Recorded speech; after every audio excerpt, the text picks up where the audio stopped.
CVA에서는 소비자 수준에서도 할 수 있게끔 쉽게 접근할 수 있게 하려고 하는 부분도 있겠다. 쉽게 바뀌었다는데 4장이 됐는데요 이게? 기존에는 한 장이었는데 한 장이 뭐야? 한 줄이었는데.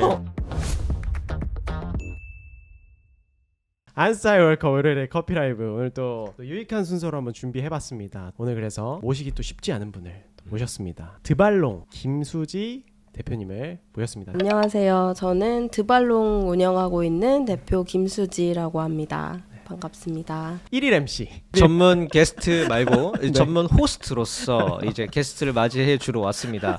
대전과 부천에서 챔프스페이스 커피 로스터스 운영하고 있는 강민서입니다. 아마 김수지 대표님을 또 저희 채널에 또 계시는 구독자분들, 올치 여러분들께서는 처음 뵙는 분들도 계시기 때문에 좀 짧게 제가 좀 소개를 드리자면, 얼마 전까지만 해도 이제 저희 채널에 항상 많이 나오시던 송인영 대표님 그리고 윤선희 이사님과 함께 더불어서 지금 월드 바리스타 챔피언십에서 저지로 활동을 해주시고 랩이라고 하죠. 월드 대회를 총괄하고 운영하시는 네네네. 책임자의 역할을 하시는 분이 한국의 윤선희 이사님과 김수지 대표님, 이렇게 두 분이 계십니다. 대단한 사람입니다. 정말 모시기 힘든 사람이라 저도 오늘 2시간 동안 차를 끌고 온 보람이 있습니다. 그 전에는 보람이 없었다. 오늘은 조금 더 진지하게 왔다. 오늘은 좀 진지하게 진지한 왔다. 마음을 가지고 사심과 사적인 지식적인 욕구를 채우러 왔다. 이렇게 보시면 됩니다. 진짜 오랫동안 써온 그 커핑 시트, 그게 이번에 새롭게 바뀌었어요. 근데 그게 어떻게 바뀌었는지, 너무 궁금해. 맞아. 왜 바뀌었는지.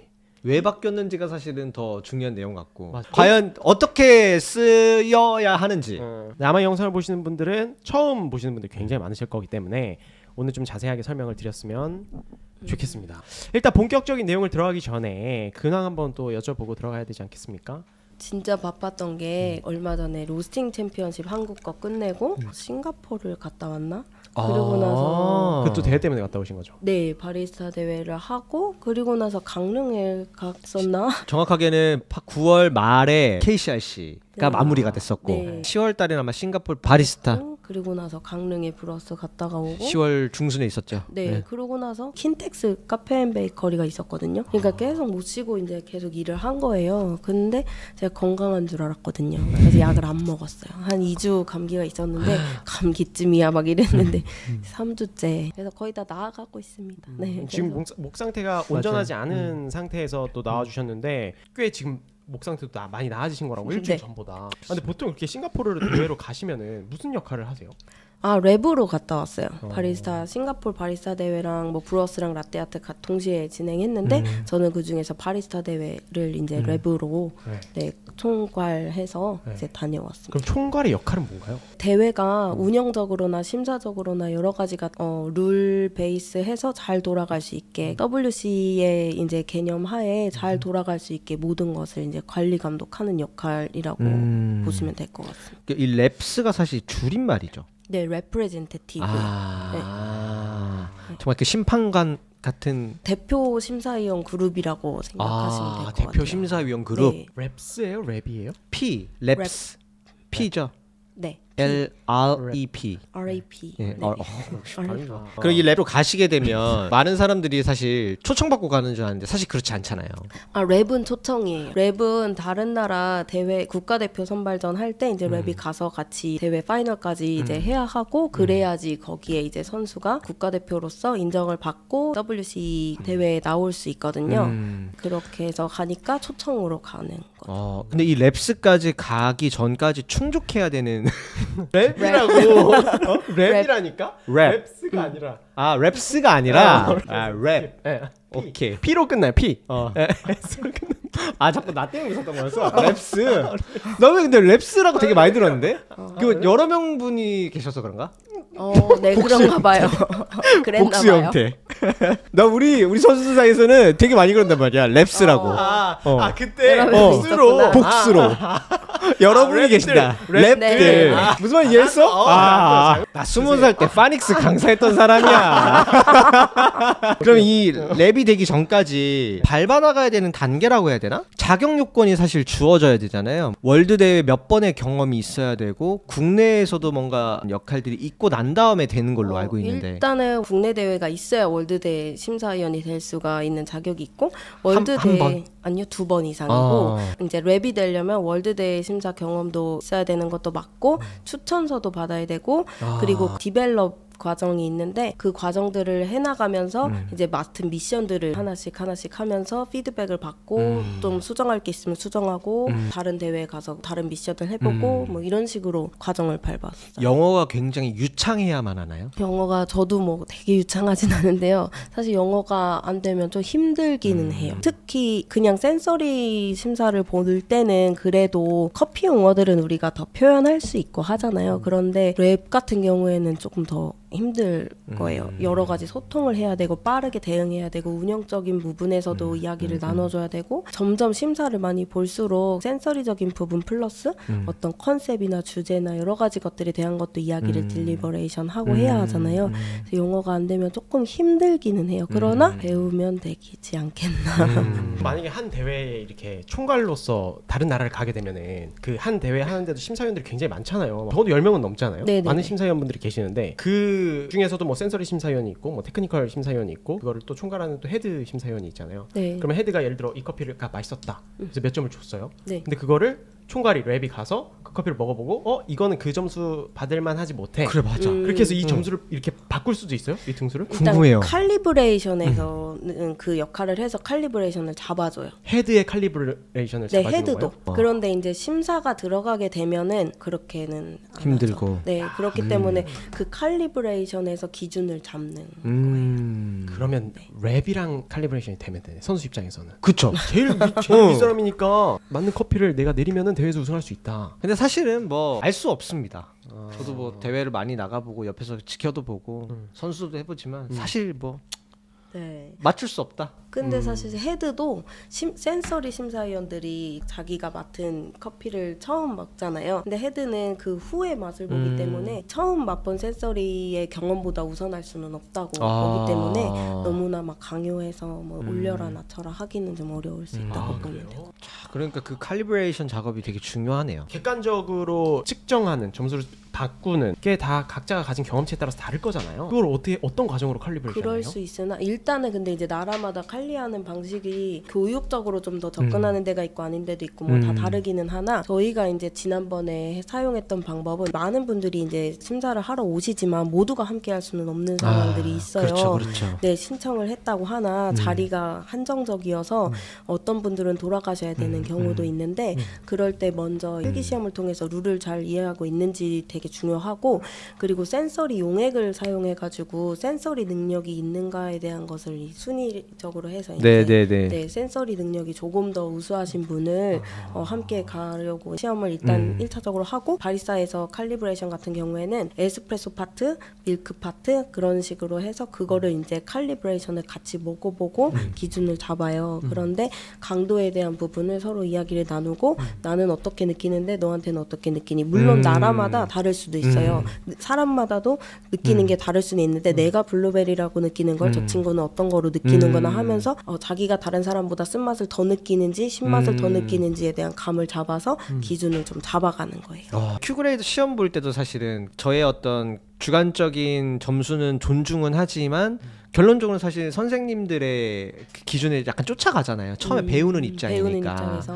예를 들어서 나는 이게 뭐 블루베리 같은데 우리 선생님께서는 뭐 블랙베리라고 표현했다라고 하면 나는 이거를 블루베리가 아니라 블랙베리라고 적어야 되고 뭔가 이거를 조금 그렇게 쫓아가야겠다라고 생각하는 것처럼 칼리브레이션은 약간 그렇게 네, 생각을 합니다. 예를 들면 그런 거예요. 신맛의 강도, 쓴맛의 강도 네네. 누군가는 더 쓰게 누군가는 더 약하게 느낄 수 있는 것에 대한 거를 네. 나는 내가 다른 사람보다 기준이 이러니까 약간씩 내가 이렇게 조금 맞춰가는 거고 이건 조금 다른 얘기인데 옛날에는 블루베리면 블루베리여야 되고 블랙베리면 블랙베리여야 됐는데 요즘에는 그게 조금은 이렇게 좀 제너러스해졌다고 보실 수 있어요. 그래서 대회에도 그렇게 좀 적용이 되는데 센서리적인 부분을 좀 이해하는 거예요.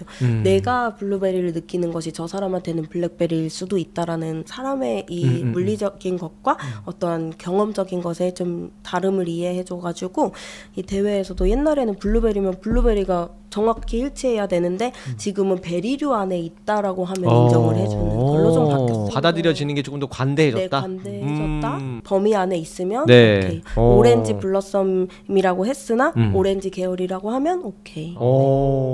예를 들어서 옛날에 같은 경우에는 그 되게 작은 디테일 때문에 맞냐 아니냐 이것 때문에 오래 걸렸는데 그런 부분 좀 배제하고 다른 부분에 조금 더 집중을 하게 그 다른 부분은 뭔가요? 조금은 더 이제 당황했어. 디테일한 것들을 막 파고드는 것보다는 그것이 가진 맛의 주요 캐릭터나 뭐 그런 부분을 조금 더 중점적으로 본다. 선수분들한테 꿀팁일 것 같아요. 진짜. 네. 그러면은 좀 더 잘 보는 부분. 맞아. 약간 이렇게 생각하실 수 있을 것 같아서. 네, 그래서 그런 부분은 좀 관대하게 보셔도 되는데. 그래서 일치성은 예전보다는 조금 내려놓으셔도. 그래요. 왜냐하면 사실은 예나 지금이나 사실 일치성, 정합성에서 굉장히 큰 화두거든요. 저희 이렇게 선수들, 저도 아직까지 이제 플레이어로서 하고 있으니까. 나가세요 요즘에도? 나가진 않지만 계속 근접해 있는 사람들이 다 플레이어이기도 하고, 저도 25년도 이제 MBC 준비하기도 하고. 그래요? 네, 대회는 한 번 더 나갈 생각이 있어서. 근데 이제 정합성이 사실은 선수들한테는 가장 중요한 화두예요. 그 캐릭터 군 안에 있으면 된다라고 하지만 선수 입장에서는 내가 블랙벨이라고 이야기를 한 것이 심사위원한테 더 정확하게 블랙벨이로 전달하기 위해서 노력을 훨씬 더 많이 하고, 그렇게 정확하게 내리기 위해서 좀 그런 캐릭터를 찾기 위해서 좀 노력을 많이 하고 있다. 그거 저도 좀 알고 있는데 이거는 조금 범위가 다른 내용의 이야기인 것 조금은 같아서. 달라졌어요. 물론 이제 심사위원분들은 다 이제 경험치가 되게 높으신 분들이 심사위원으로 나오시는 거지만 간혹 가다가 랩으로서 칼리브레이션을 하시는데 너무 달라. 나는 이거를 되게 산미가 높고 블루베리라고 느끼는데 칼리브레이션 하다 보니까 이분은 이거를 뭐 그 범주를 넘어섰어. 너무 다르게 느껴. 이렇게 되면 어떻게 돼요? 그분 못 들어오죠. 심사위원. 집으로 보내요? 안녕히 가세요 하고. 안녕히 가세요. 일단은 왜냐면은 너무나 범주를 벗어나면 이게 그분도 근데 이제 경험을 하다 보면 점점 더 늘을 수도 있는 그게 있고, 아니면 진짜 말씀하신 것처럼 너무 범위를 넘어섰다고 했을 때는 그거는 이제 선수한테 예의가 아닌 것 같습니다. 그래서 조금 더 준비가 되신 다음에 오셔야 될 것 같습니다. 그러면 사례가 있어요? 일단은 칼리브레이션에서 한번 칼리브레이션을 통과해야 심사를 설 수 있는 거구나. 심사위원들끼리 칼리브레이션을 하는 게 아니라. 그리고 외국도 마찬가지예요. 저희가 비행기를 타고 갔는데 안 되면 거기서도 안 되면 집에 돌아가야 돼요? 제가 알기로도 브로스컵 이번에 심사할 때도 엄청 많으신 분들이 지원하셨다고. 아닌가요? 여기요? 네. 뭐 엄청 많은 심사위원분들이 지원을 하시는데 사실 절반 이상은 거의 다 못 올라가신다고. 그랬나요? 뭐 몰라요. 제가 하나 말씀드릴게. 제 기억력이 진짜 없거든요. 그래서 잠깐만. 이거 오늘 컨텐츠 자체가 이 신빙성이 갑자기 신뢰도가 있어. 기억력이 그냥. 잠깐 브로스컵 언제였죠? 한 달 전. 저는 이렇게 대회가 끝나면은 접어요. 그러고 이렇게 시작할 때 또 다시 열어요. 그래서 효율적으로 쓰시기 위해서. 누가 그러시더라고요. 제가 이제 로스팅 대회 심사했었는데 어떻게 그렇게 바리스타도 하고 로스팅도 하고 뭐 이렇게 다 하냐고. 그래서 저는 끝난과 동시에 다 까먹는다. 그때는 정말 정확하게 합니다. 그거랑 또 별개니까. 그럼 대표님은 어떻게 하다가 이렇게 심사의 길로 들어서게 되셨어요? 저는 사실 근데 별 생각 없었고요. 예전에 이제 한국에서 여러 대회를 이렇게 심사를 봤었는데 2013년에 싱가포르에서 이제 월드 저지 서티피케이션 있다고 들었어요. 그래가지고 엄청 오래됐다. 네, 그냥 갔죠. 시험을 봤죠.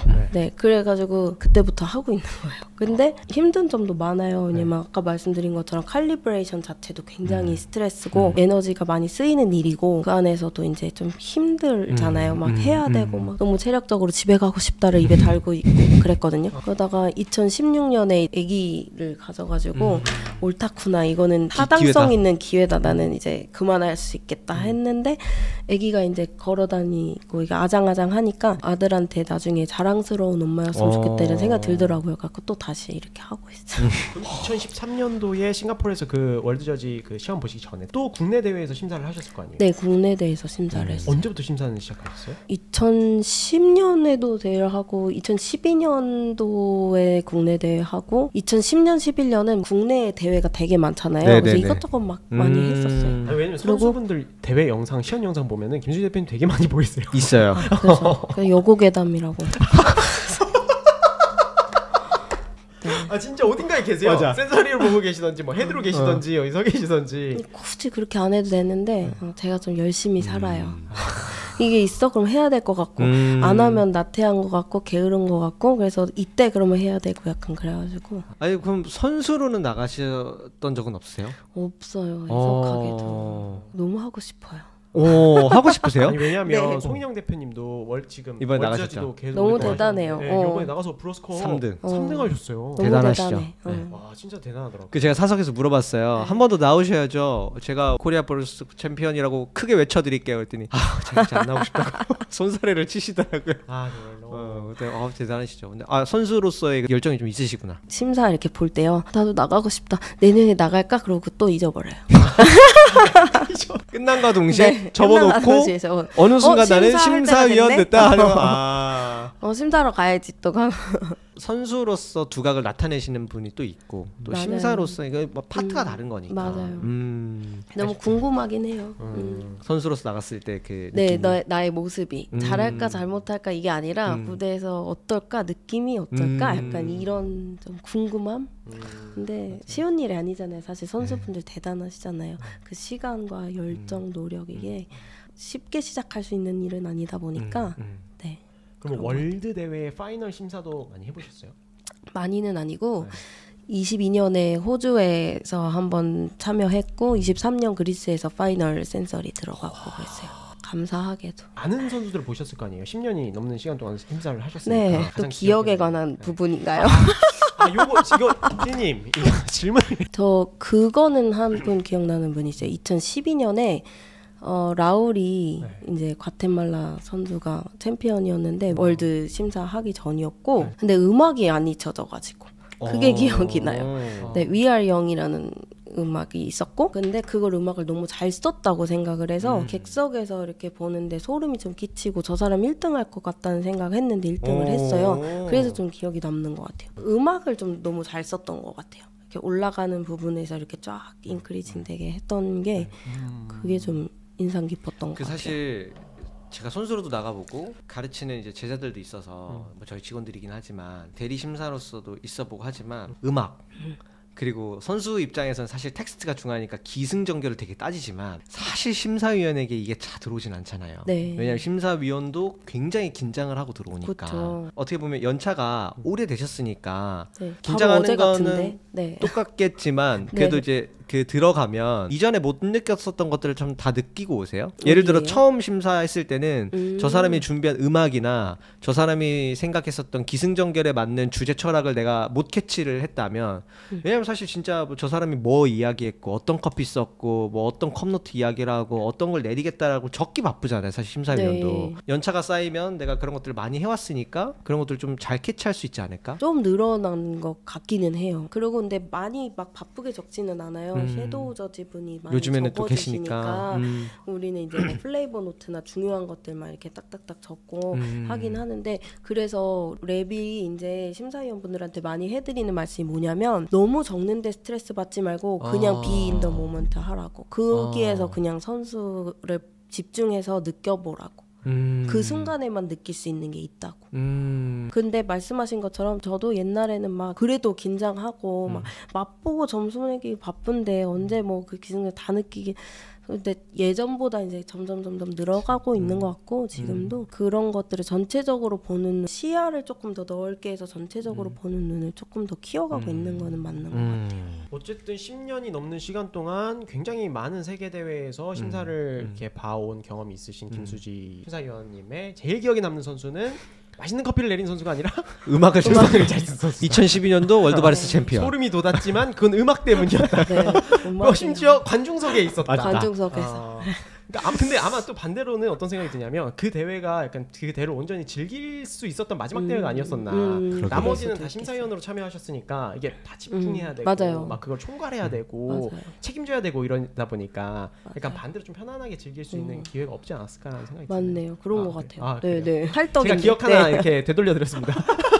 어쨌든 또 심사위원이시니까 지금 뭐 BRC랑 이제 MBC를 하고 계신데 대회 파급력에 있어서 가장 큰 두 가지의 대회인 것 같아요. 내셔널 바리스타랑 브로스컵에서 선수가 참여를 했을 때 이 선수가 이렇게 하면 조금 더 좋은 점수를 받을 수 있을 거다라고 하는 좀 총괄적인 부분에서의 팁들이 좀 있을까요? 예를 들면 룰에 대한 이해를 정확하게 먼저 하는 거는 진짜 중요한 것 같아요. 물론 당연히 선수분들이 룰을 정확하게 이렇게 공부를 하고 오시겠지만 그 해석의 부분에 있어서 어떤 차이점이라든지 그런 거를 가끔 느낄 때가 있어요. 오리엔테이션 같은 데서 질문을 받거나 하면. 그래서 룰에 대한 해석을 조금 잘 하셨으면 좋겠고 15분이라고 하는 시연 시간이 전략을 잘 짜야 되는 거잖아요. 사실 그쵸. 이제 선수이기 네. 때문에 기승전결 말씀하셨고 그래서 아주 영리하게 그 전략을 잘 짜서 그거를 이제 컨셉과 주제를 명확하게 나타내면서 그걸 시연 안에 좀 녹여내는 것을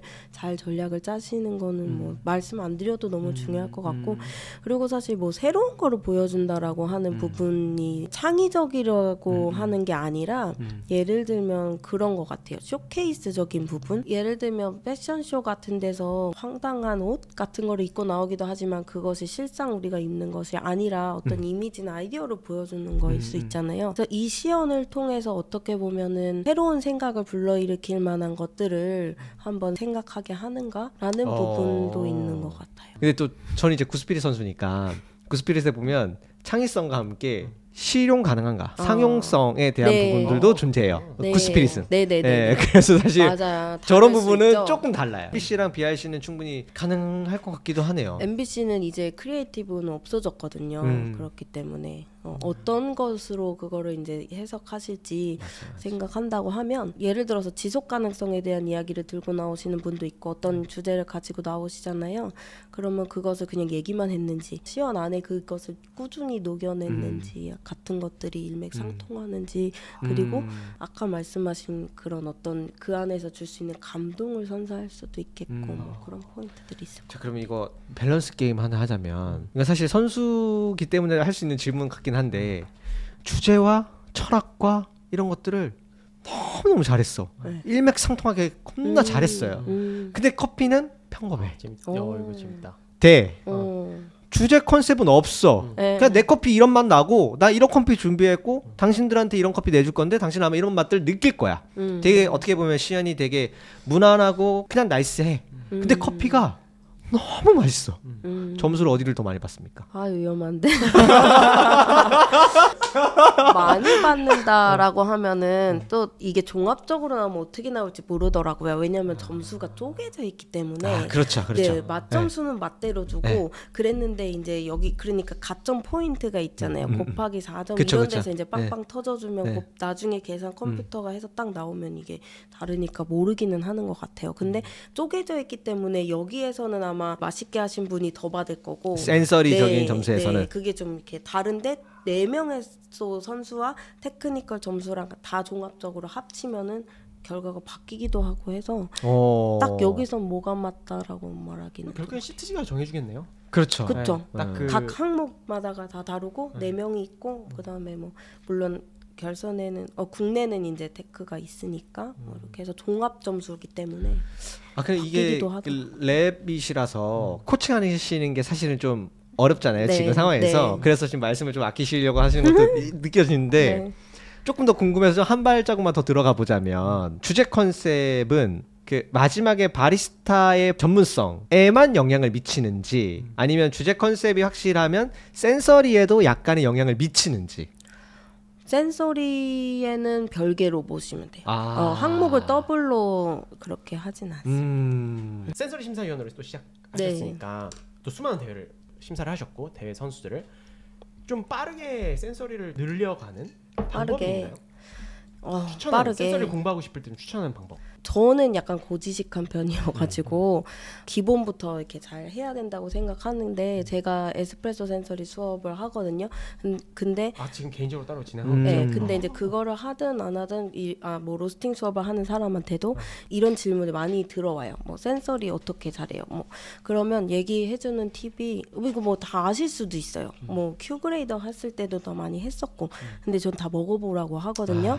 근데 이제 먹어보는데 그냥 먹는 게 아니라 그거를 한번 각인을 시켜주라고 얘기를 해요. 그래서 과일을 종류별로 근데 군별로 이렇게 준비를 좀 노력이 많이 필요한데 다 준비해서 레몬이면 레몬의 신맛의 강도는 1에서부터 10까지였을 때 몇이라고 생각하는지, 그리고 레몬의 단맛은 1에서부터 10까지 중에 몇이라고 생각하는지, 레몬이 뭐랑 맛이 비슷한지, 레몬이 레몬 맛이지 뭐야 라고 하실 수도 있는데 그래도 찾아보는 거예요.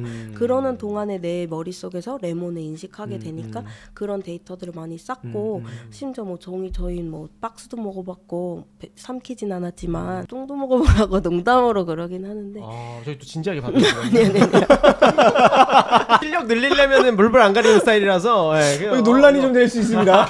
네, 그래서 그거를 다 먹어보는데 그냥 먹지 말고 반드시 기록하고 기억해서 머릿속에 각인을 좀 시키는 작업을 쌓아놓으면은 과일도 과일 종류가 또 군이 있잖아요. 그것과 견과류도 초콜릿도 화이트부터 해서 퍼센테이지로 해가지고 80%, 90%, 100%다 분별로 하고 디테일하게 다 해서 데이터를 쌓아놓으면 나중에 신기하게 커피를 먹었을 때 그 데이터들이 나오게 돼요. 그 데이터는 기억을 좀 잘하시나 봐요.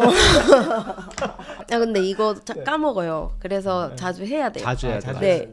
그렇게 하고 센서리를 이렇게 하시는 분들하고 만나갖고 또 경험을 공유하고 맞춰보고 칼리를 계속하고 까먹어요. 저도 그래서 맞아요. 이거 한 번씩 또 해요.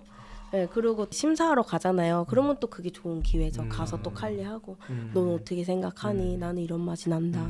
산미 어떠니? 뭐 세지는 않니? 뭐 요즘에 또 칼리 기준 잡고 커피도 트렌드가 또 계속 바뀌잖아요. 국내 어떤 기준과 해외의 기준이 좀 많이 다른가요?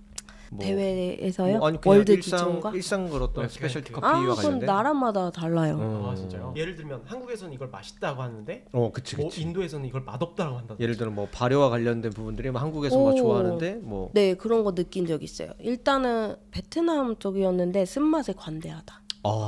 그런 거 느낀 적 있고 아무래도 네, 아무래도 네, 네. 경험치가 네, 네, 네. 로브스타를 막 네, 네, 네. 평상시에 많이 접하다 보니까. 네, 그래서 그런 부분 명확하게 느낀 적이 있고 왜 이번에 파리랑 이태리 갔다 오셨잖아요. 네. 커피 스페셜티 커피 네, 가서 먹어봤어요. 드셨죠. 네. 어떻게 다르던가 비슷했어요? 저는 비슷하게 느꼈어요. 아. 네. 그래요? 저는 크게 물론 그랬구나. 제가 간 곳이 그럴 수는 있기는 한데 근데 전체적으로 좀 인텐스가 한국보다는 조금 연한 느낌을 좀 받긴 했어요. 그래서 조금 더 섬세하게 커피를 좀 찾아야 되는 듯한 느낌. 브루잉에서요? 네. 그리고 확실히 단맛이 좋아요. 그 인텐스가 좀 낮은데도 불구하고 그 단단한 단맛.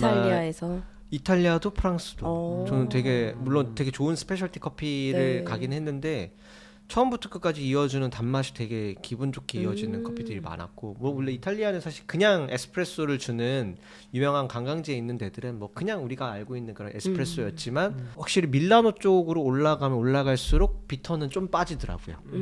오히려 로마 쪽은 조금 더 있고 그건 좀 신기했어요. 이것도 일반화 시킬 수는 없겠지만 전에 스웨덴 갔었을 때 너무 속이 쓰리기는 했었어요. 너무 저는 진해서. 개인적으로 산미가 좀 너무 높아서 산미가 너무 튀어서 왜 노르딕 커피는 이렇게 좀 더 음. 밝게 로스팅을 하잖아요. 네. 근데 저는 개인적으로 조금 위산이 많이 나왔다. 물론 맛있게 먹은 것도 네네. 있는데 이제 대체적으로는 우리나라보다는 조금 더 밝았던. 네. 혹시 그러면 저희 다음 세션으로 넘어가기 전에 심사위원이 되고 싶은 분들이 계실 거잖아요. 그런 부분들을 위해서 좀 해주고 싶으신 말씀이 있으실까요? 사실 이제 심사라고 하는 게 오시면 많은 걸 배우실 수 있어요. 진짜 경험을 많이 하실 수 있고 그래서 도전하시면 좋을 것 같고 근데 시간에 대한 할애와 아까도 저희 월드도 자비로 간다고 했잖아요. 그래서 어떤 기여 같은 것들 봉사적인 부분 같은 것도 굉장히 필요한데 저는 모르겠어요. 저 하나가 뭐 도움이 됐을까는 모르겠지만 이때까지 하면서는 그래도 스페셜티 커피 산업 발전에 이바지한다는 생각으로 좀 했거든요. 사실 회사 다 내팽개치고 와가지고 돈 주는 것도 아닌데 항상 하고 그랬는데 좀 그런 마음도 조금 있으셨으면 좋겠고 또 선수들이 진짜 열심히 준비하잖아요. 그래서 그 노력에 누가 되지 않게 심사위원으로서 또 최선을 다해서 그런 노력들을 해야 된다고 생각을 해요. 그리고 너무 겁먹지는 마시고 누구한테나 처음은 있으니까 하고 경험하면 다 하실 수는 있어요. 네. 지금 막 신청서 눌러야 될 것 같아. 클릭해야 될 것 같아. 다음 세션으로 넘어가서 네. 이제 진짜 우리 본격적인 이야기를 나눠봐야 되는데 그 SCA에서 이제 커핑 폼이 확실하게 바뀌었잖아요. 네. 이 CVA 그 가치 평가 시스템 자체가 바뀌었는데 저도 사실 그 5월달에 그 한국에서 그 서밋 할 때 교육을 들으러 간 게 아니라 관계자들에게 음료를 나눠주기 위해서 참여를 했는데 왜 바뀌었는지가 좀 궁금하기는 해요. 사실 뭐 이 부분에 대해서 제가 감히 뭐 이야기를 하는 것이 맞나 싶은 생각도 들기는 하는데 뭐 저도 이제 SCA 회원이기도 하고 뭐 이렇게 한 발 좀 떨어진 입장에서 좀 이야기해 보면 사실 이유는 좀 많이 있는 것 같이 보이기는 하더라고요. 근데 그 중에 하나로 제가 이제 좀 생각하는 거 를 두 가지를 한번 말씀드려 볼까 하는데 하나는 한 10년 전쯤 뭐 엘살이나 뭐 이렇게 페루 같은 데 산지를 갔었을 때 그 이제 생산자들하고 커핑을 했어요. 근데 굉장히 이제 커핑을 하는 거에 대해서 큐그레이더라고 하니까 조금 더 막 되게 대단한 것처럼 생각하고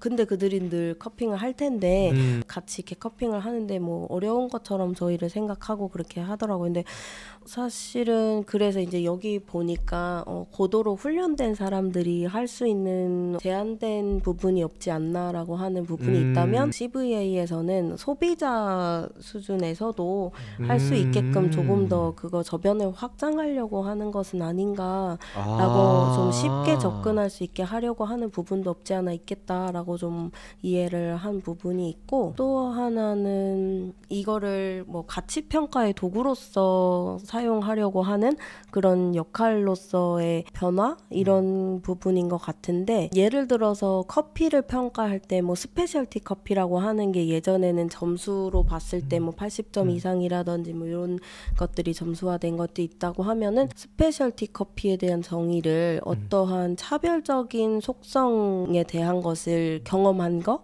그런 것들로 본다고 했을 때는 어떤 사람한테는 굉장한 맛의 품질이 중요한 가치일 수도 있겠지만 어떤 사람한테는 지속 가능성이라든지 뭐 탄소 배출을 줄이는 친환경적인 재배가 될 수도 있고 공정하게 비용을 받고 이제 구매를 하는 것들이 될 수도 있으니까 그런 속성적인 것들을 많이 목록화해서 가치를 평가할 수 있는 도구로서 사용할 수 있지 않겠나 하는 그런 부분을 저는 이유로 한번 생각을 해본 것 같아요. 그래서 가치 평가 시스템이 바뀌었다라고 표현하는구나. 네, 그래서 가치를 그렇게 평가하는 거를 좀 저변을 확대하는 것 같다고 봅니다. 저는 이 말씀 들어봤을 때 스페셜티 커피에 대한 정의? 정의가 바뀌어서 그 바뀐 정의에 맞는 폼으로 좀 변경했다라고 느껴지거든요. 첫 번째 이유는 너무 그 전의 시스템은 어려웠다. 그래서 쉽게 만들고 싶다. 소비자들이 쉽게 접근할 수 있도록. 두 번째 이유는 차별적인 속성을 경험하는 게 스페셜티 커피니까 그 커피에 맞게끔 그런 스페셜티 커피를 정의하는데 맞게끔 좀 폼이 변경됐다. 네. 왜냐면 이게 스페셜티 커피 정의 자체가 스페셜티 커피가 뭡니까? 라고 하면은 굉장히 많이 나오는 게 80점 이상의 커피. 네. 맞아. 그거는 예전에 커핑 폼 우리가 우리가 큐그레이더에서 쓰는 그런 SCA 커핑 폼의 기준으로 80점 이상인 커피잖아요. 근데 그것도 되게 말이 많잖아요. 그거 보고 점수가 넘는 커피가 스페셜티 커피가 아니고 거기서 또 추적 가능해야 되고 뭐 지속성이 있어야 되고 다른 어떤 그런 속성들이 많이 생겼잖아요. 스페셜티 커피 맞아요, 인정받기 맞아요. 위한. 맞아요. 그래서 SCA에서 그 정의를 좀 바꿨더라고요. 네. 보니까 아까 말씀해 주셨듯이 생두가 차별성이 있고 고유하다라는 가치를 인정받은 커피가 스페셜티 커피다. 그러니까 네. 이제는 80점 이상이 스페셜티 커피가 아니고 점수가 아니라 그 고유의 가치를 인정받아야 네. 스페셜티 커피다. 그러니까 그 고유의 가치를 정하기 위해 속성들을 목록화해서 그거를 통해서 가치를 발견하는 도구로서 사용하려고 하는 것 같습니다. 확실히 조금 더 소비자한테 직관적으로 좀 다가오는 듯한 느낌이 들기는 하네요. 이전에 비해서는. 80점 이상이 스페셜티 커피다라는 게 이제는 좀 완전히 바뀌었구나라는 걸 좀 알 수 있는 대목인 것 같습니다. 와, 그러면은 이게 어떻게 바뀌었는지가 되게 궁금하거든요. 지금은 아직 베타 버전이어가지고 2023년부터 이제 사용은 하고 있는데 이전에 이제 커핑 폼하고 지금의 CVA 폼하고 혼용해서 다 사용을 하고 있어요. 네. 그리고 베타 버전이고 2024년 하반기나 아니면 25년 상반기쯤이나 되어야 버전이 완벽하게 네, 좀 나올 걸로 그렇게 일정을 기대하고 있는데 그럼 이 폼은 그럼 누가 사용하면 좋아요? 생산자 쪽에서도 사용할 수 있고 사실 아직까지 현장에서 그렇게 많이 사용되는 예는 저는 보지는 못했는데 KCRC 네. 로스팅 대회 챔피언십에서 바뀐 커핑 폼이 채택된 그 시트지를 활용해가지고 대회를 치르긴 했어요. 그러나 점수를 주는 체계가 완전히 동일하다고 보지는 않아요. 대외적인 측면이 또 약간의 네. 다름은 있으니까 그거를 적용을 했으나 대외적인 그 안에서 좀 풀어낸 것이 좀 있다라고 저는 이제 생각은 되는데 아니면 예를 들면 아까 말씀드린 것처럼 커피 묘사평가 시트지가 있는데 네. 예를 들면 이 부분은 향미 노트를 이제 표현하는 거라고 보시면 되니까 객관적으로 봤을 때 커피가 어떤 맛을 가지고 있는가라고 하는 거를 카타박스라고 하는 게 있는데 카타박스는 이제 해당되는 거를 다 고르는 거라고 네. 보시면 되거든요. 이 속성들은 이렇게 물리적인 속성을 평가하는 것하고 묘사평가, 정동평가, 결합평가 그리고 외재적 속성이라고 하는 그 원산지 정보나 네. 어떤 그런 특징 같은 것들까지 해서 다 진짜 있는데 많다. 네, 시트지는 아직 그 물리적인 속성을 평가하는 거는 완성되지 않았고 깊게 다루진 않았더라고요. 그리고 묘사 평가를 이제 먼저 보려고 하는데 묘사 잠깐만, 저 평가는 이의가 있습니다. 쉽게 바뀌었다는데 어렵나요? 아니, 4장이 됐는데요 이게?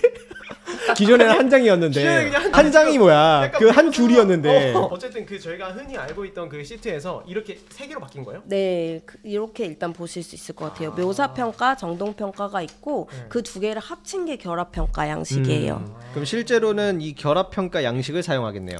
네, 근데 강력하게 뭐 권장한다 해서 묘사 평가랑 정동 평가를 분리해서 사용해라 이렇게 되어 있기는 한데요. 시간이 없거나 커피가 좀 모자라서 한 번에 해야 된다거나 할 때는 결합 평가 양식을 사용할 것으로 이거는 판단이 근데 되어져요. 계속 설명을 좀 들어봐야 네, 완벽하게 그러네요. 이해를 할 수 있을 것 일단 같아요. 묘사 평가 양식 같은 경우에 그냥 쉽게 얘기해서 어떤 향미 노트를 가지고 있는가라고 보시면 되고 향미 노트가 객관적으로 있는지 없는지 이렇게 보시면 될 것 같아요. 근데 보는 항목들은 거의 비슷한데 프레그랑스랑 아로마라고 해서 가루 향을 맡는 거 그리고 물을 부으면 아로마를 맡는 것이 있잖아요. 거기에서 이제 먼저 보는 것은 강도 체크가 있어요. 강도가 0에서부터 15까지의 단계가 나와 있거든요. 0에서부터 5까지가 낮음, 5에서부터 10까지가 중간, 10에서부터 15까지가 높음 이렇게 보시고 체크를 하실 수가 있는데 사실 이전에는 범위가 좀 작았기 때문에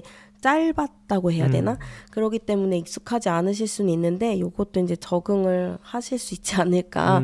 그러면 가운데를 기준으로 중간이라고 하면은 5에서 10 사이니까 거기에서부터 낮은지 높은지에 따라서 표시를 해주실 수 있을 것 같아요. 그래서 그냥 체크를 간단히 하시면 돼요. 강도가 그러니까 존재하는 느낌이나 그런 것들이 강하다라고 했을 때는 10에서 15가 높으니까 그 사이에 뭐 이렇게 체크가 될 거고 중간이다 그러면 뭐 이렇게 체크가 될 건데 9랑 8 사이에 해도 돼요 사실. 네. 그래서 원하는 곳에 이렇게 체크를 하실 수가 있고 처음에보다 향이 바뀌었다 그럴 때는 화살표 표시를 해가지고 바뀐 거를 또 체크해 주시면 됩니다. 이거는 그냥 커핑 폼에서 말 그대로 그 체크했던 항목인 강도, 그러니까 강도. 좋고 나쁨은 아닌 거죠? 네, 품질이랑은 별개로 강도를 나타내는 거예요. 이제 밑에가 카타 박스들이 있어요. 그래서 해당되는 거를 모두 체크한다라고 하는 게 이제 카타라고 보시면 되는데 기술어 최대 5개라고 되어 있잖아요. 그러면 꽃, 과일, 신, 발효된 뭐 녹색 채소, 식물성 그리고 기타, 구운, 견과류, 코코아, 향신료, 달콤한 있죠. 그러면 최대 5개까지 고를 수가 있는 거예요. 그래서 내가 프레그랑스랑 뭐 아로마를 평가를 했을 때 견과류스러운 느낌이 난다, 향이 난다, 달콤한 느낌이 난다 이런 식으로 해서 최대 5개까지인데 2개만 느껴지면 2개만 하셔도 돼요. 근데 만약에 내가 예를 들어서 여기에서 견과류스러운 느낌이 나는데 나는 견과류와 코코아 둘 다 나라고 하면 얘는 2개로 보여지는 거예요. 지금은 총 3개가 된 거죠. 그래서 최대 5개까지 선택을 하게 하고 있어요. 그럼 5개면 내가 만약에 여기에서 희미하게 하나를 느껴서 총 6개라고 하면 잘 느껴진 5개를 네. 체크를 하는 거네요. 그렇죠. 네. 잘 느껴진 5개. 근데 여기 보면은 이렇게 이제 체크를 하는 것이 다소 쉽 쉽다고 이제 생각을 했어요. 왜냐면 KCRC 월드 대회 할 때 요 비슷한 폼을 사용을 했잖아요. 로스팅 대회 할 때. 근데 이제 박스에 체크를 하다 보니까 굉장히 좀 빠르게 진행이 되는 부분이 있었어요. 그런데 아쉬운 부분은 디테일한 부분은 여기 없잖아요. 그렇기 때문에 여기 없는 부분을 내가 느꼈다고 하면 여기다가 적어줘야 해요. 네. 옆에다가 네.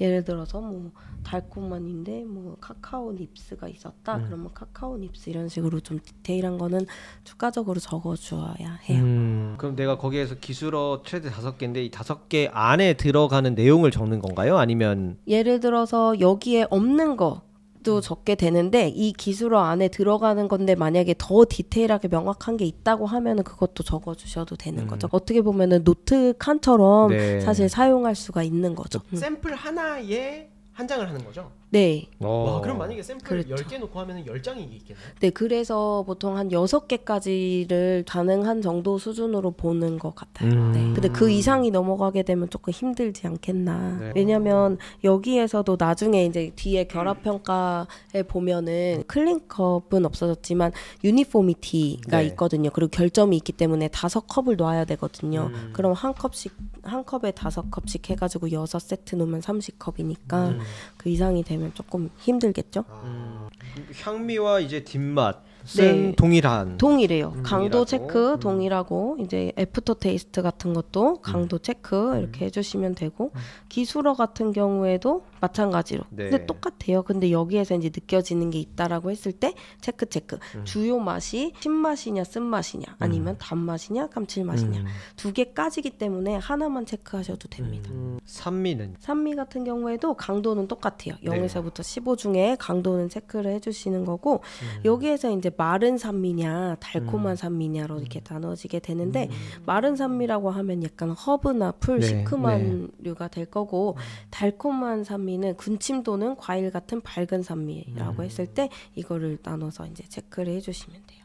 이거는 둘 중에 하나를 이제 골라주시게 되겠죠? 단맛은 기술어가 따로 없네요. 단맛은 기술어가 따로 없어요. 그래서 강도 체크해 주시고 여기에서 느껴지는 단맛의 군을 좀 이렇게 메모로 노트를 해주시면 됩니다. 마우스필까지도 있고. 네, 마우스필도 마찬가지로. 그래서 마우스필이 이제 그 입안에서 느껴지는 질감, 촉감, 그리고 무게감인 거잖아요. 그런데 이제 강도에 대해서 또 체크해 주시고 거기에서 느껴지는 촉감을 뭐 거친, 기름진, 부드러운, 입안이 마르는 금속성 이렇게 해서 체크를 해 주시면 됩니다. 그럼 어떻게 보면 예를 들어서 입안이 마르는 그리고 금속성 이건 어떻게 보면 부정에 해당하는 네, 그럴 수 있겠죠. 박스인데 네. 그것과 부드러운이 동시에 나올 수도 있나요? 있더라고요. 왜냐면 우리가 커피를 뜨거웠을 때 중간 식었을 때 3번의 맛을 보잖아요. 따뜻할 때는 부드러운데 식어가니까 말랐다. 혹은 처음에 들어왔을 때는 부드럽게 들어왔으나 뒤에서 이제 마르는 듯한 느낌으로 끝났다. 약간 거칠었다. 이것을 종합적으로 봐가지고 체크를 해주시면 됩니다. 어떻게 보면 기존 평가 양식보다는 더 세부적으로 적혀지고 있는 것 같기는 하네요.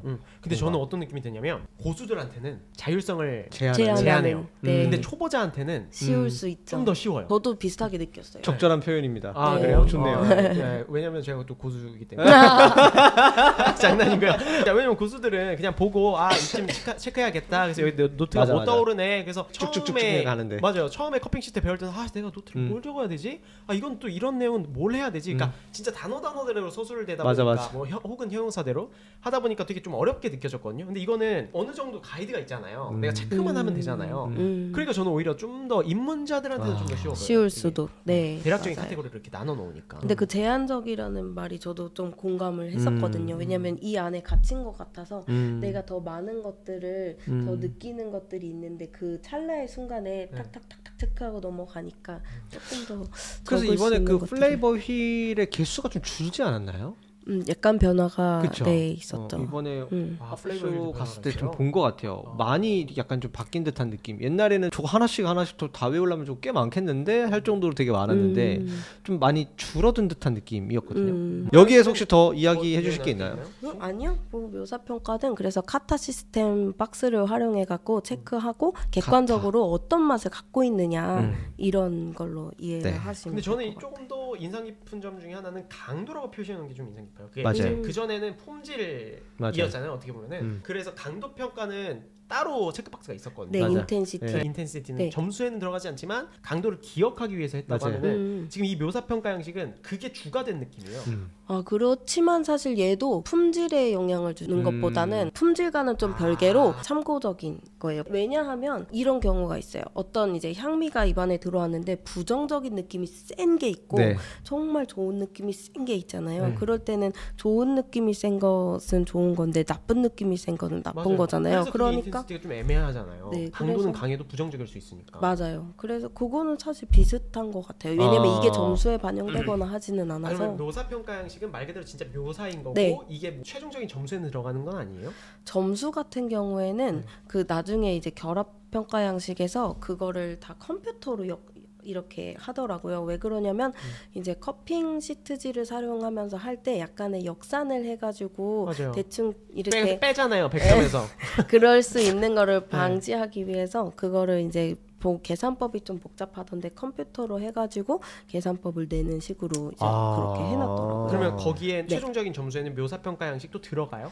여기 결합 점수도? 방식에는 들어가는데 네. 묘사 평가 같은 경우에는 네. 점수로 들어가지는 않는 것 같아요. 이거는 진짜 왜냐면은 말 그대로 박스- 묘사하는 네, 것 네. 같아요. 여기 네, 점수를 박스 측정하고 이런 건 하기 없잖아요. 때문에. 근데 그 결합 평가 양식의 정동 평가 부분이 점수 부분이 있고 거기에는 외제적 속성도 들어가는데 외제적 속성은 좀 알파 단계여서 아직 그것도 준비가 필요한 상황인 것 같아요. 정동평가 양식까지 좀 들어보고 나면 전체적인 틀이 좀 이해가 될 것 같아요. 여기 이렇게 보시면 동그라미 해갖고 숫자가 있고 그다음에 밑에 노트 있잖아요. 네.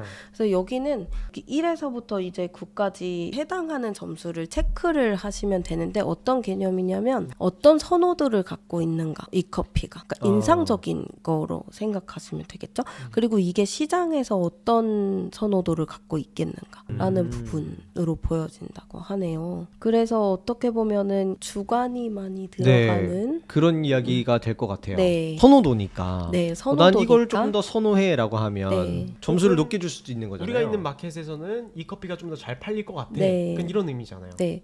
그래서 이 부분 같은 경우에는 조금 더 어떤 이야기를 두고 봐야 할 것 같아요. 예. 그러니까 예전에는 수업을 받을 때 자, 이 커피가 한 7점 정도 돼. 맞아. 요거 기준을 네. 잡고 요거보다 좀 더 좋으면 뭐 7.25점, 7.5점, 뭐 8.5점 뭐 이렇게 해서 올라가. 근데 이런 커피들이 뭐 9점 이상까지 가진 않아. 뭐 약간 이런 어떤 정해져 가이드라인이 있는- 있었잖아. 이제는 그런 게 없는 거예요. 여기에서는 사실 가이드라인은 모르겠습니다.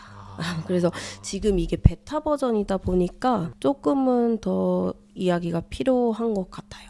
그러면 지금 정동평가 형식에 보니까 전체적인 인상이 약간 그 오버올 같은 네, 건가요? 오버롤 네 여기에 이게 그 약간 부분이라고 내 보시면 마음이다 될 것 이거. 같아요. 이거 진짜 그냥 종합적으로 내 마음에 드냐 안 드냐 약간 이런 거고. 마우스 필이 그것도 아니에요? 그것도 아닌 것 같아요. 각각의 평가 항목마다의 본인의 선호도를 체크하는 거 아닌가요? 하긴 그러네. 그러면 전체적으로 오버올이 이제 한 50%씩 이렇게 돼 있는 건가? 특히 마우스 필이나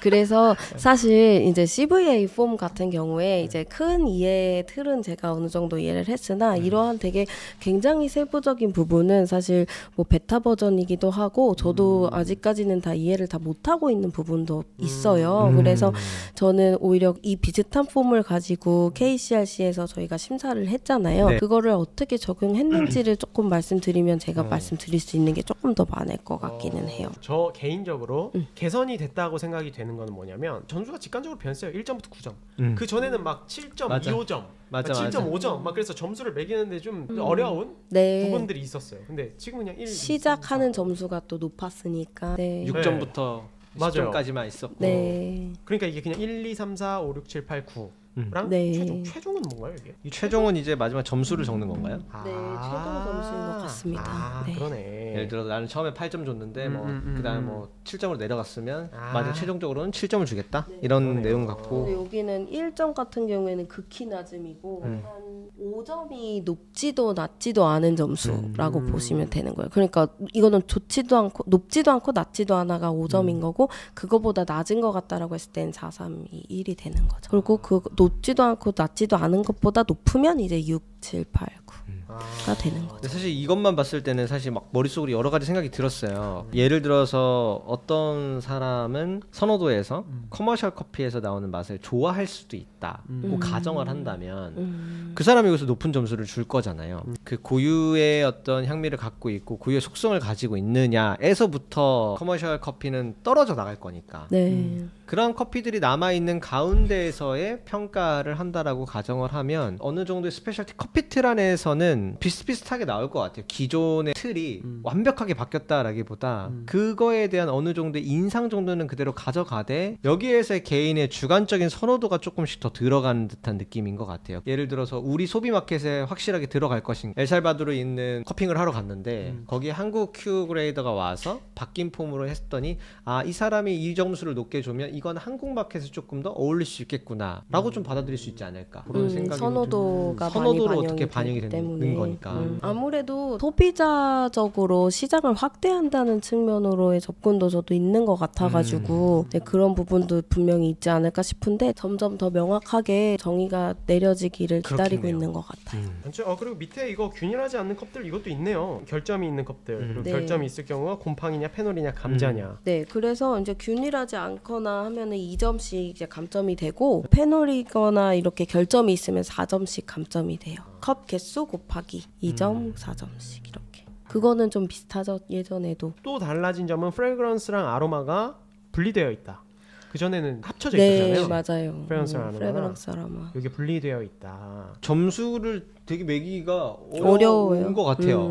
내가 이렇게 점수를 주고도 이게 몇 점짜리 커피지가 확 안 들어오는 느낌입니다. 이거는 그럼 이렇게 바뀌고 나서 뭐 아시아는 아시아컵끼리 하고 뭐 워시드는 워시드끼리 하고 뭐 아프리카는 뭐 이렇게 따로 하는 거는 그룹핑을 지어서 원래 의미가 없어진 건가요? 그거는 아직 큐그레이더 시스템 안에서는 지금 그렇게 하고 있고 CVA는 폼이 이제 바뀌긴 했는데 아직도 베타 버전이라 어떻게 하시는지는 조금 더 그러네. 지켜봐야 한다. 그런 대륙별 분류로는 또 생각을 못 해봤네요. 그러네요. 진짜. 이게 간단해지려고 한 노력들은 보여요. 네. 예, 무슨 말인지 알죠? 그냥 폼 자체가 익숙해질 것 같기는 해요. 그냥 그러니까 UI UX가 개선됐다. 이 사용자 경험이 그 전에는 이게 뭐지? 야 배워야 이렇게 쓸 수 있어. 맞아, 맞아. 그거는 네 있는 거 같아요. 맞아, 맞아. 디자인으로 봤을 때, 네. 네. 네, 디자인으로 봤을 때 좀 더 쉬워졌다. 사용자 친화적이 됐다. 그 여기서 피하려고 하는 것 중에 하나가 편향성을 좀 배제하려고 해가지고 묘사 평가 따로 정동 평가 따로 시키려고 하는 것 같고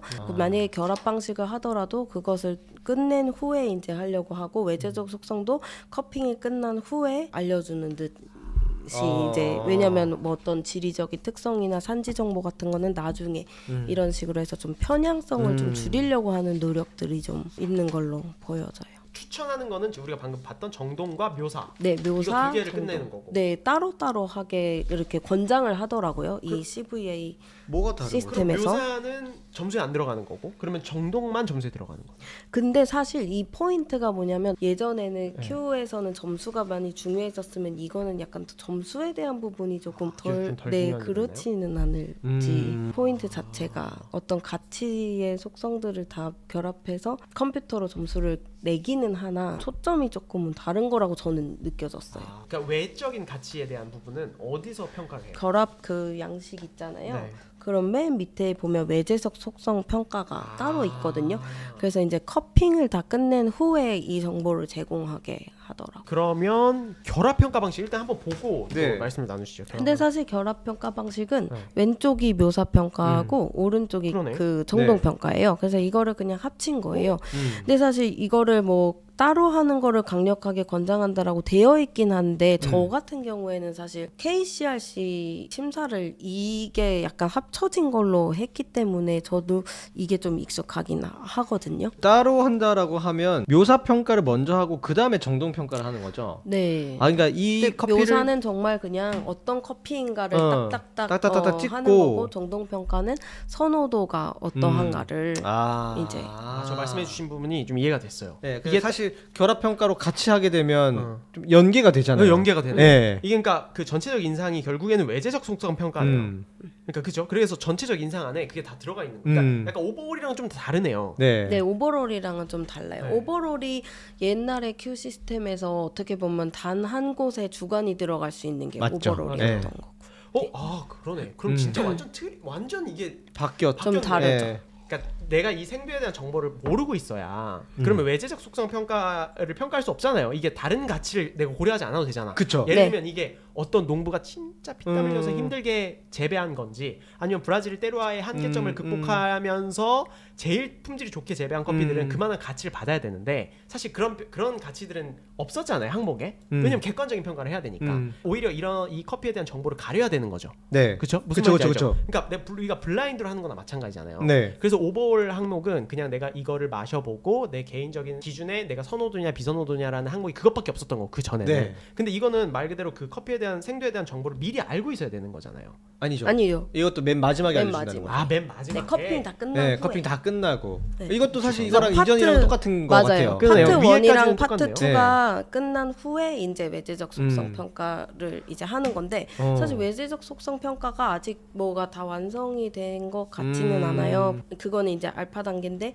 막 뭐 그거에 대한 평가를 어떻게 한다는 거를 막 이제 하고 있더라고요. 그래서 그거는 이제 어떻게 평가가 될지는 또 조금 지켜봐야 될 것 같아요. 오늘 월커라이브는 약간 미궁 속에서 잠깐 안개가 이렇게 좀 이렇게 이게 어려워요. 어려워서, 이게 예. 지금 아는 분들이 또 많지가 많지 않고, 않아요. 네, 그리고 또 맞아요. 이거를 또 실질적으로 지금 일단 아예 산업에서 또 활용하고 있는 사실 또 완벽한 버전도 없고요. 아니기도 완벽한 하고. 버전도 아니고 그래서 더 궁금했던 것 같아요. 근데 네. 오늘 말씀해주신 부분으로 충분히 좀 어느 정도 이해가 돼요. 저도요. 왜 네. 이거를 바꿨구나, 그리고 어떤 시도를 하려고 했구나, 이런 정도는 네. 충분히 좀 이해가. 그래서 가는 것 저도 같아요. 그냥 그 큰 그림을 전달드리고자 했습니다. 맞아요. 그거는 확실히 이해가 됩니다. 사실 왜 결합 평가를 쓰지 말아달라고 이야기를 했는지는 알 것 같아요. 왜냐면 그 묘사 평가를 막 적다 보면 이전의 시스템에 익숙한 사람들은 이미 점수까지도 계산이 다 되잖아요. 딱 진짜 솔직히 딱 한 건 먹자마자 얘는 한 83점 정도 나오겠다.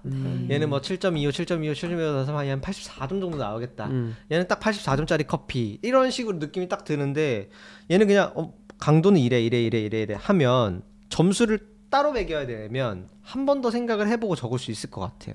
그러네요. 장옥수님께서 이전 시트는 소비자와 심사위원과 농장의 삼각 구도가 느껴졌다면 바뀐 이후에는 전반적으로 농장과 소비자 사이에 심사위원을 배치해서 중재자의 성격이 더 강해진 것처럼 보이네요. 농장의 입지가 말씀 상승한 좋네요. 것과 세계 커피 산업에서 심사위원분들이 판매자의 역할을 하고 있다는 것을 의식한 듯이 보이네요라고 말씀하셨고, 이분 굉장한 와, 인사이트를 가지고 계시네요. 그러시네요. 께서 그리고 유승건 대표님께서 묘사 평가는 객관적이고 정동 평가는 주관적이라고 보이네요. 네. 맞습니다. 근데 진짜 확실히 그렇게 보이는 것 같아요. 맞아요. 네. 오히려 묘사 평가가 좀 더 객관적이고 맞아요.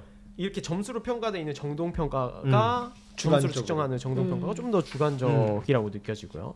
어떻게 보자면 그게 또 맞는 것 같기도 하고요. 묘사는 더 정확하게 해주되 네. 그거에 있어서의 본인의 어떤 평가는 주관적으로 주관적일 수 어차피 다 있으니까. 주관적인 거니까. 그래서 예를 들면 같은 점수가 나와도 다른 이유에서 나올 수 있잖아요. 네. 그렇죠, 그러면 그렇죠. 점수는 같으나 어떤 카타 박스가 다를 수는 있는 것과 이제 묘사 평가에서 어떤 향미 노트를 가지고 있는가가 보여질 수가 있는 거죠. 파나마 게이샤인데 뭐 90점이야. 근데 어떤 거는 뭐 극단적으로 뭐 중국 운남에서 재배를 했는데 그것도 90점이 나왔어요. 네. 그럼 다른 이유에서 90점이 될 수 있잖아요. 근데 그걸 왜 90점인지 우리가 시트에서 보진 못하지만 여기 안에서는 그래도 어느 정도 유추가 가능한 거잖아요. 왜 이게 90점일 수밖에 없는지. 특별히 뭐 외재적 속성 평가에 서술되어 있는 걸 보면은 또 더 디테일하게 느끼실 수가 있고요. 네.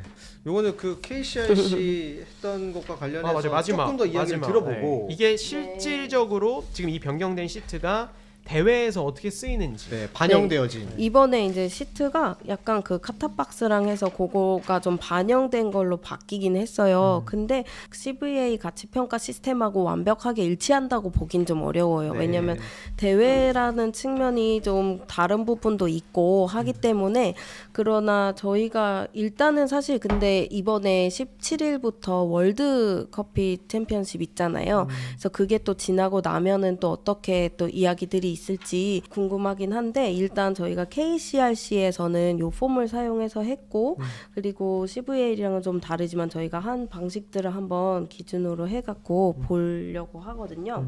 여기 보면은 프레그랑스하고 아로마 같이 나와 있어요. 여기는 네. 그렇죠. 거긴 따로 있었지만 네 여기 강도는 똑같이 0에서부터 15 사이로 있어요.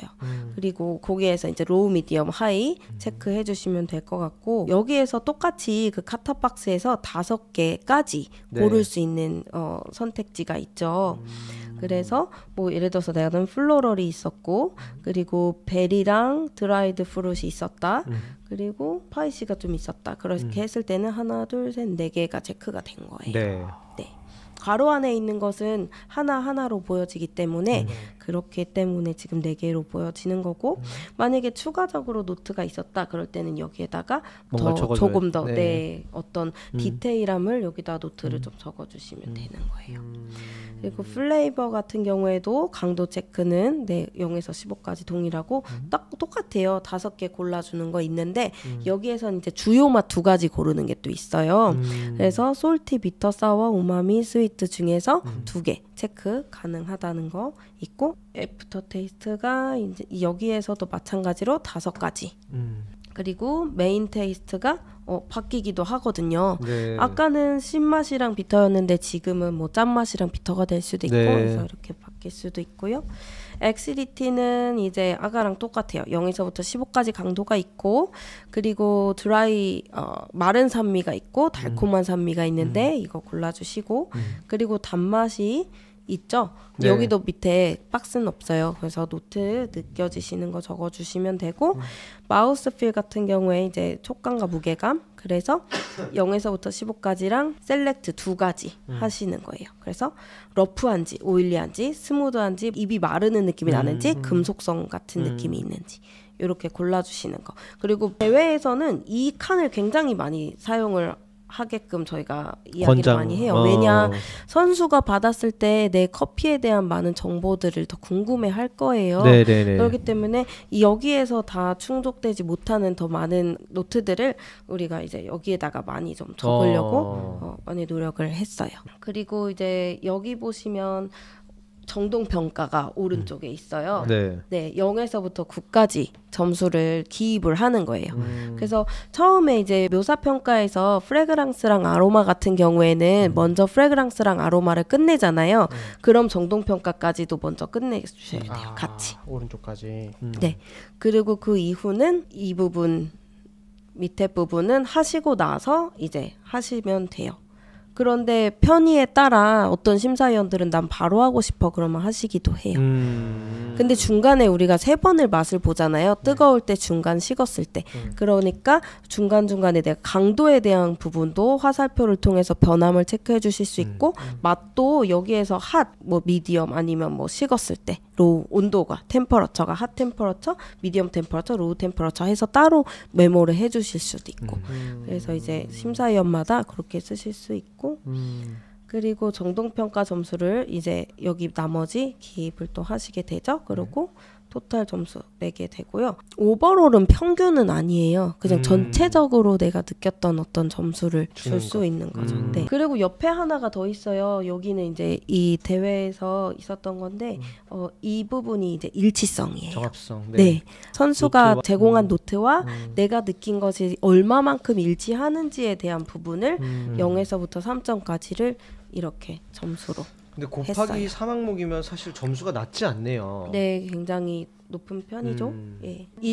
일치한다라고 하는 부분은 일치성도 중요하지만 퀄리티도 보아야 하는 부분이긴 해요. 마찬가지로 예를 들어서 뭐 네. 타르 같은 부정적인 맛에 네. 대한 노트를 적었는데 네, 일치한다라고 했을 때 타르가 다 일치해버리면. 네, 그게 이제 너무 막 3점을 주기에는 어려울 뭐 수 예를 들어 있겠죠. 나는 의도해서 덜 익혔어. 뭐 그래서 뭐 덜 익은 맛이 나왔어. 제 거는 이거는 베이크드된 맛을 네. 느끼실 수 있습니다. 이거는 좋은 점수를 받기 힘들다. 여기까지 하겠습니다. 이건 저희가 이야기를 한 걸로. 네, 그리고 마지막 항목은 로스팅 디펙트 부분이 있어요. 왼쪽 맨 밑에 있거든요. 그래서 언더 디벨롭이나 오버 디벨롭, 베이크드, 스콜치드가 있었다면 0에서부터 5까지의 강도 중에 어디에 해당하는지 체크하고 정도를 이제 표기를 오른쪽에 숫자로 또 명확하게 표기를 합니다. 디펙트 토탈이니까 네. 감점 요소라고 그렇게 볼 수 있네요. 되겠죠. 네. 근데 지금 어쨌든 이 시트만으로 본다면 이 묘사 평가는 점수에 들어가진 않는 거잖아요. 그러나 이제 어떠한 항목들이 있는지를 체크를 하겠죠. 부정적인 뉘앙스가 있는지 그러니까 묘사 평가를 기반으로 이 정동 평가 항목들이 좀 측정이 되겠군요. 네, 이제 저희가 대회에서 할 때는 사실 그렇게 됐죠. 네, 왜냐하면 어쨌든 내가 맛을 봤을 때 내가 느껴진 맛의 군들이 이러이러한 거고 추가적으로 난 블루베리야 뭐 사과를 더 느꼈으니까 이것이 어떠한 얼마만큼의 긍정적이고 좋은 것들을 갖고 있느냐에 따라서 사실 점수를 주게 됐죠. 이게 사실 이게 커핑 센서리는 이게 먹어보지 않고 말로만 하기에는 참 한계가 어렵죠? 존재하는 것 네. 같습니다. 그래서 이게 대회하고 CVA 폼하고는 또 많은 다른 갭이 있다고 다를 것 보는 같아요. 것 같아요. 네. 다를 것 같아요. 맞아요. 왜냐면 의도 자체가 다르기 때문에 네, 그럴 수밖에 없을 것 같아요. 그래도 실상에서 비슷하게라도 좀 활용해본 사례라서 같이 한번 이야기를 해봤습니다. 이해했는데 조금 더 진짜 한번 써보면서 해야 될 것 같아요. 맞아요. 나머지는. 네. 좀 시장에서 활용하기 어떻게 보면 좋을 수 있겠다라는 측면이 있을 수도 있을 것 같아요. 어쨌든 큰 느낌은 아시겠죠? 네. 왜 바뀌었는지 알았어요. 앞으로 향후에 뭐 이거를 더 어떻게 보완하고 어떻게 할지는 저도 뭐 궁금한 부분이에요. 그래서 한번 관심을 갖고 좀 보면 좋을 것 같아요. 그러네요. 어찌 됐던 이게 앞으로 계속 또 쓰이지 않겠습니까? 네, 왜냐면 이게 베타 버전이 나왔고 이거를 우리가 또 사용하고 느껴봐야지 또 이것에 대해서 또 발전할 수 있고 그런 길이 계속 있지 않을까 싶어요. 어느 것에나 처음은 있는 거잖아요. 사과폰도 뭐 나오면 처음에 뭐 이렇게 써보고 보완하고 계속 그런 것처럼 뭐 그런 것들을 다 겪는 거 아닐까 싶습니다. 네. 앞으로가 사실 기대가 되네요. 이런 맞아요. 이야기를 쭉 이거- 하고 나니까. 네, 여기서 또 나올 또 다양한 의견들도 또 기대가 되고 네. 이게 실질적으로 또 어떻게 사용되어질지 물론 이제 생각이 있을 거거든요. 네네네. SA가 또 이렇게 큰 그림을 그려놨지 않았을까 싶어요. 그니까요. 네, 그 안에서 이런 또 앱으로 또 다 기입을 할 수 있으니까 그런 데이터를 다 모아서 그거를 또 활용을 할 수도 있고 그런 또 장점이 있지 않을까라는 생각이 드는데 저는 그냥 개인적으로 오히려 간단해질 거면 더 간단해졌으면 어떨까? 아예 그냥 좋은 생각입니다. 좀 극단적으로 진짜 극단적으로 소비자를 위한 거는 간단하게 하고 조금 더 전문적으로 위한 거는 좀 더 난이도 있는 버전으로 해서 디테일하게 조금 더 해놓게 하고 했으면 어떨 거라는 생각이 있지만 되게 좋은 생각이네요. 네. 정말 스페셜티 커피에 대한 커핑 폼을 원한다면 조금 더 전문가들이 하는 것도 따로 하고 네. 소비자들용 스페셜티 커피를 느껴보는 폼이 또 따로 있으면 그렇죠. 그래서 선택할 수 있게 하면은 네. 두 가지로 할 수 있잖아요. 이게 다 포괄하려고 하다가 약간 이것도 아니고 저것도 아니게 될 수도 있으니까 물론 생각이 다 있으시니까 김수지 심사위원님께서는 요거 바뀐 폼 좀 한번 보시고 어떤 생각이 좀 드셨어요? 일단은 시간이 굉장히 짧아졌. 오히려 네, 간편하다, 좀 쉽다라는 생각이 있었는데 아까 말씀하셨던 딱 그 생각 저도 했거든요. 제한적인, 네, 갇혀 있는 것 같은 제한적인 부분도 없지 않아 있다라고 저는 개인적으로는 좀 느끼긴 했었어요. 강채민요? 저는 사실 아직 한 번도 써보지를 않았어요. 네. 그래서 오늘 보기는 했었는데 이게 어떻게 접목을 시켜야 될까까지는 사실 아직 큰 생각은 없이 왔습니다. 오늘 사실 이전에 사실 커핑 폼에 너무 익숙해져 있고 젖어 있던 것도 사실인데 바뀐 부분들에 있어서 말씀하셨던 것처럼 확실하게 좀 직관적으로 그냥 빡빡빡빡 좀 스피디하게 적을 수는 있을 것 같아서 정말 말씀하셨던 것처럼 초보자들한테는 다소 쉽게 작업을 할 수 있을 것 같고 많은 경험치들이 있었던 사람들한테는 더 섬세하게 적지 못해서 좀 아쉽게 만들어주는 것 같기도 하고요. 수박상희님께서 묘사평가와 정동평가를 더블 블라인드로 각기 평가하고 코드를 다시 맞춰보는 형태로 접근해본다면 컵의 품질 평가의 척도가 더 수준 높아질 수 있다고 생각됩니다. 그렇겠네요. 네, 빅데이터 시대에 맞게 맞춰가는군요.